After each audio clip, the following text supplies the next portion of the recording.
Assalamu alaikum and welcome to Just Law on IQRA TV. I'm your host Ilyas Bulbulia and I'll be with you for the next hour. As our regular viewers are aware, on Just Law we normally discuss an area of law which is of interest to you, our viewers. And secondly, more importantly, Just Law is a live show, so whatever questions you've got on any aspect of English law, please do call in and we can have a discussion in relation to that. On this show, hopefully we should be able to cover most aspects of English law, matters as diverse as immigration matters, criminal matters, family matters, whatever questions that you have in relation to English law, we should be able to provide you some guidance in relation to that. Now on this show, we normally get a lot of questions on immigration matters and that's absolutely fantastic. And that's one of the reasons why the topic that we normally choose for the day, the sort of matters that we sort of discuss, the topic, etc., normally relates to immigration because the vast majority of our listeners are interested in this area of law. So although today the topic that we've chosen is in particular work permits, or what used to be called work permits, now it's called Tier 2 general applications, and that's the topic for today. And although that's the topic we've chosen, whatever your questions relate to, whether it fits into this particular category or whether it's to do with anything else relating to law, please do give us a ring and we'll have a discussion around that. Now, as always, because it's a live show, obviously if you do call in and it transpires that I do need to look at your documents before I am able to advise further, then I'll ask you to leave your number with the control room and then we'll make arrangements for you to be able to send your documents across to us and we can have a discussion off air. Secondly, obviously because it's a live show, it's not possible to take very detailed information from you as you call in. If it transpires that the matter is quite complex and it requires a lot of information, then again I'll ask you to leave your number with the control room and I will then call you back and we can have that more in-depth conversation later on. But having said that, in my experience, I do find that the vast majority of questions that arise live on air, we should be able to deal with those live on air as the show is going on. So as I've said, the topic for today is a topic we haven't touched on before, and it is to do with what's now called the Tier 2 general category. And a lot of viewers won't necessarily have heard of the term Tier 2 general. It's effectively what used to be the old work permit scheme that was then changed and brought within this new points-based system which was introduced a few years ago. So it used to be called work permits. Now it's called a Tier 2 general visa. And that's what I want to look at sort of in depth today. And I think it's an interesting topic in the sense that we do receive a lot of calls, like most immigration lawyers, from relatives of people who are abroad who want to come to the UK on a more permanent basis. They obviously know about the visitor route, where you can come here, possibly stay up for a couple of months, possibly a little longer, and then you have to return to your home country. What a lot of people want to know is whether it is possible to come to the UK on a permanent basis. Now, in the shows that we've done before, we've had very deep, detailed conversations about the normal family migration routes to the UK, such as making a spouse application to come to the UK, where a husband or wife is here, they sponsor their partner to come to the UK. Obviously, we're all aware of that. So that's the typical family migration to the UK, where you're sponsoring your husband or wife, your children, possibly under European rules, possibly sponsoring parents to come to the UK. So we know about the extent of the family migration rules to the UK. And when we receive these queries about how somebody can come to the UK, it's normally the situation where it's a family member who's actually settled in their home country. So they've already got married, they're working abroad, and they're looking at the possibility of coming to the UK. Now, in reality, what we tend to say is that you've got the visitor route under which you can come to the UK. and you've got for younger people, definitely you've got the student route, the Tier 4 general route, where you can come and study at a college or university here. And if you leave those two visa categories to one side, what else is there? Let's say for somebody who's in their 30s, 40s, well established in their career in their home country, whether it's India, Pakistan, Bangladesh, or whether they're in the Middle East, or wherever it is, they've done well, they've excelled in their career, or they're in some kind of business and they've made a bit of money and they're looking at the next potential move. So they're not interested really in coming to the UK as visitors. They're not interested in coming to the UK as students. That's not something which is of interest to them. And indeed, in a lot of these situations, you find that as far as visiting the UK is concerned, they have been visiting the UK for several years. So it's no difficulty for them to come to the UK because of where they are in their career. They're well established and doing well with a bit of money. So they're looking at routes other than those two standard routes into the UK, apart from visits and coming to the UK as students. What else is there? And what we tend to advise, like most immigration lawyers, is that, look, there are two other categories that you can potentially look at. There are many others, but the reality is, in practice, there are two other categories that you could look at. One is this old work permit route known as Tier 2 General. Essentially, what that is coming to the UK to work for a company. It's the employment route into the UK where you're coming to undertake a particular job. So that's one possibility that we flag up. The second possibility that we flag up is that if this person who's interested in coming to the UK has some money saved up and has business experience, then they should look at the possibility of coming to the UK under the Tier 1 entrepreneur route. Now that is a completely different category. You're not looking at taking up employment. There you're looking at coming to the UK with your savings and establishing and growing a business in the UK. So essentially you're left with these two choices.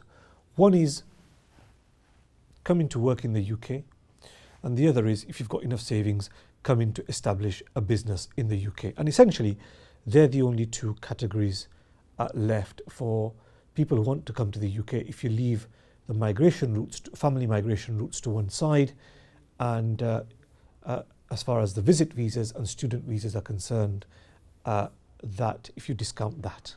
Now these two categories, coming to the UK under Tier 2 General, work permit route, or coming to the UK as an entrepreneur, the advantage of these two routes is that they lead to settlement. Let me take my first call and then I'll return to this topic in a bit. Hello, Assalamu alaikum. वालेकुम सलाम। जी जी मैं ये पूछना चाहता हूँ बच्चे की शादी, बच्चा तो उसने लड़की पसंद की है पाकिस्तान से जी, ओके। तो किसी वजह से मैं जा नहीं सकती, तो मैं ये पूछना चाह रही हूँ कि क्या उसका निकाह यहाँ करे तो टेलीफोन पे तो वो उसकी बीवी आ सकती है इधर? जी, असल में इसमें ये है ना कि इसमें दो चीज़ है। एक तो ये है कि हमको बताना पड़ेगा कि ये दोनों एक्चुअली मिले हैं, दोनों मिले हैं। जी मिले हुए हैं, ये तो पहले मिले हुए हैं। हाँ, राइट। तो इसमें है ना प्रूफ, दो टाइप का प्रूफ होता है नॉर्मली।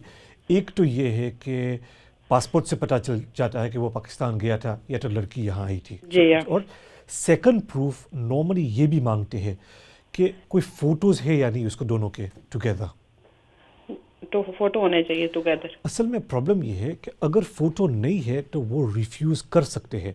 हम उसको ये कह सकते हैं कि लोग ये पासपोर्ट देखो, ये लड़का पाकिस्तान गया था, ये डेट्स पे गया था, मगर अगर उसके फ़ोटोज़ नहीं है तो इसमें डेंजर ये है, रियल रिस्क है कि वो रिफ्यूज़ कर सकते हैं।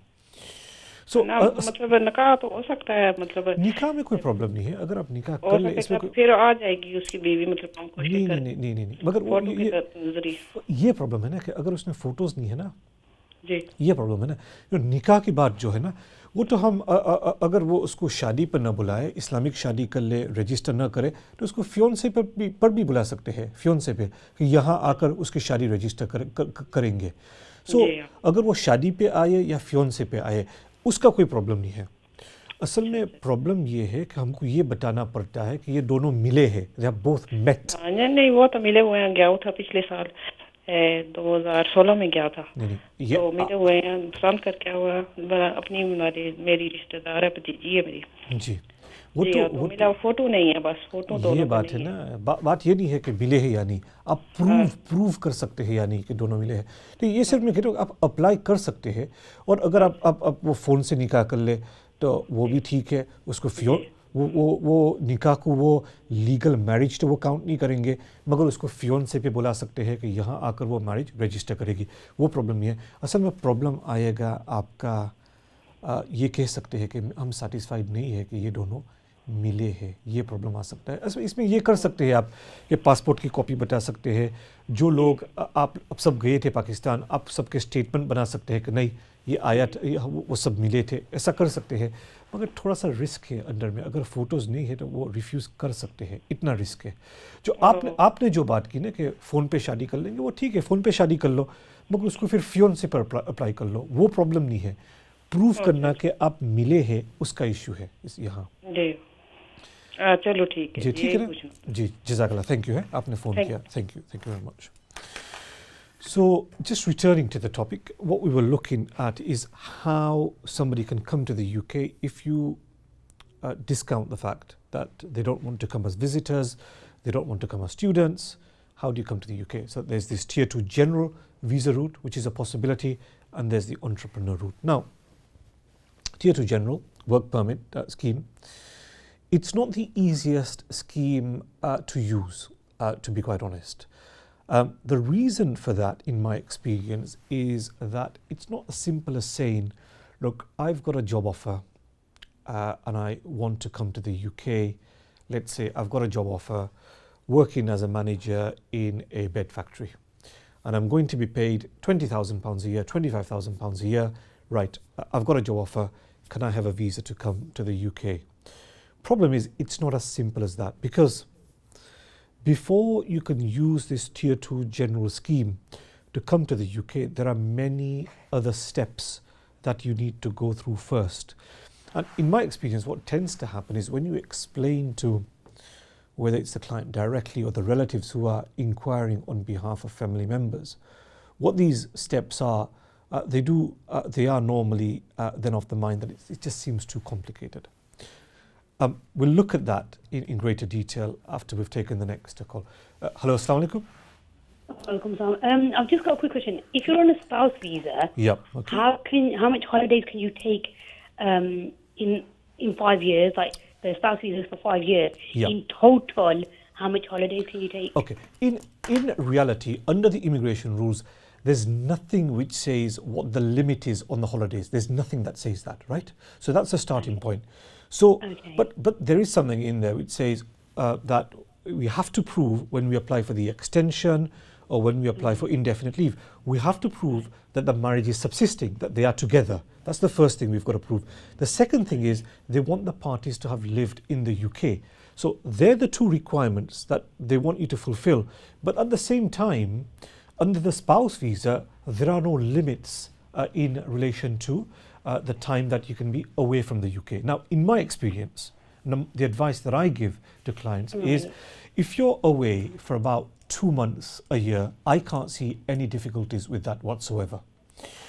What do you mean by 2 years, like a year in one go or a year within 5 months? No. 5 years, sorry. Right. 5 years, sorry. If you look at a year, so if you look at a spouse visa, which is normally spread over 5 years, so you've got 2.5 years, they apply for the extension, they get another 2.5 years. Now, if you look at each year in turn, I can't see a problem if somebody goes abroad for 2 months, 2.5 months.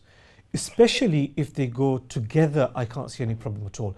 Even if, let's say, the husband's here, the wife goes there, or the wife's here, the husband goes abroad, I can't see any difficulty with somebody being apart for a period of 2 months a year. I can't see any problems with that. Right. Okay. Now, I would be careful. I wouldn't go beyond that, simply because there's no. No, I mean the most we've ever gone is like 4 weeks, and that's to Pakistan. But if we've gone to other countries, we've only got like we've only gone for a week or 10 days. No, so is that okay? 100% fine. I can see no problems with that. My view is 2 months a year is fine. If it's more than that, although there are no specific rules about how long you need to be here, the problem is they may start asking more questions. So, you know, the level of absences that you've described, 4 weeks away, maybe a week here, a week there, I can't see any problems whatsoever with that. So I don't know why some immigration advisors scare their clients and say, oh no, you've got to stay here. It doesn't say that in immigration rules anywhere. Not for this visa, it doesn't, no. Okay, thanks very much for that. Brilliant, Thank you very much for your call. Thank you. We'll take our next call. Hello, Assalamu alaikum. वालेकुम सलाम। मैंने आपसे एक सवाल के बारे में पूछना था। अभी मेरी खाला ने भी कॉल की थी आपको। जी ठीक है जी। हेलो जी, आप बता रहे जी। वो सही सुन नहीं सकती, तो इस वजह से मैं पूछना था कि मेरे जो खाला वो शादी करना चाहती हैं अपने बेटे की, तो वो फोन पे निकाह के बारे में पूछना था कि हो सकता है। असल में जो फोन का निकाह है ना, तो हमारे लिए अंडर इस्लामिक लॉ वो चल जाएगा ना, मगर ये लोग उसको वैलिड मैरिज नहीं मानेंगे। सो ये लोग एक्सेप्ट नहीं करेंगे कि वो एक्सेप्ट करेंगे कि इस्लामिकली आपने शादी कर ली, वो मान लेंगे, मगर वो ये नहीं मानेंगे कि वो लीगल मैरिज है। मगर वो प्रॉब्लम ये है ना क्योंकि अगर इस्लामिकली उसने शादी कर ली, लीगल मैरिज नहीं है, तब भी वो जो लड़की वहाँ है या लड़का जो भी है, तब भी उसको वो फियोंसे पे बुला सकते हैं ना। इसमें क्योंकि 2 वीज़ा आती है ना पाकिस्तान से, ये जो शादी की 2 वीज़ा आती है ना, एक तो लीगली शादी करके बुलाते हैं, that's one visa, the marriage route. The other route तो वो फियोंसे वीज़ा है ना, जो यहाँ आकर शादी करेंगे। तो आपने जो बात की ना, फ़ोन पे शादी की बात की ना, तो हम उसको बता सकते हैं कि लोग हमने फ़ोन पे शादी कर ली है, ठीक है, मगर जब वो अप्लाई करेंगे तो वो मैरिज बेसिस पे नहीं कर सकते, वो फियोंसे पे करेंगे अप्लाई। अच्छा, क्योंकि वो जो शादी फ़ोन पे हुई है वो लीगल मैरिज नहीं है, तो वो फियोंसे पे अप्लाई करेंगे। तो इसमें कोई प्रॉब्लम नहीं है। जो फ़ोन पे शादी पे तो अभी तो वो फियोंसी पे तो वो कर भी नहीं सकते ना, क्योंकि अभी तो वो इमिग्रेशन वालों ने ख़त्म किया हुआ है। नहीं, कोई ख़त्म नहीं हुआ है, चल रहा है ना, क्यों नहीं चल रहा है, आ सकते हैं ना, आते हैं ना। सही। इसमें सिर्फ डिफरेंस ये है कि जब फियोंसे पे आते हैं ना, तो उसको 6 मंथ्स की वीज़ा देते हैं, और वो 6 मंथ्स में उसको रजिस्ट्री ऑफिस में शादी करनी पड़ती है। तो जब वो शादी कर लेते हैं तो फिर यहाँ से ही उसको नॉर्मल जो स्पाउस वीज़ा है 2.5 ईयर्स की वीज़ा, यहाँ से ही फिर उसको दे देंगे। तो मैं ये कहता हूँ कि फ़ोन पे अगर शादी करना है तो कर सकते हैं, इसमें कोई प्रॉब्लम नहीं, मगर जो वीज़ा की कैटेगरी है, वो आप मैरिज पे नहीं अप्लाई कर सकेंगे, आप फियोंसे पे अप्लाई करना पड़ेगा आपको। अच्छा, तो वो भी फिर अप्लाई हो सकता है फियोंसी पे? कर सकते हैं 100% कर सकते हैं जी। ठीक है, थैंक यू वेरी मच कि आपने फ़ोन किया। अगर if something is still unclear, तो जस्ट डू कॉल बैक। हम तो we going for a short break, call back later on if it's unclear. Thank you very much.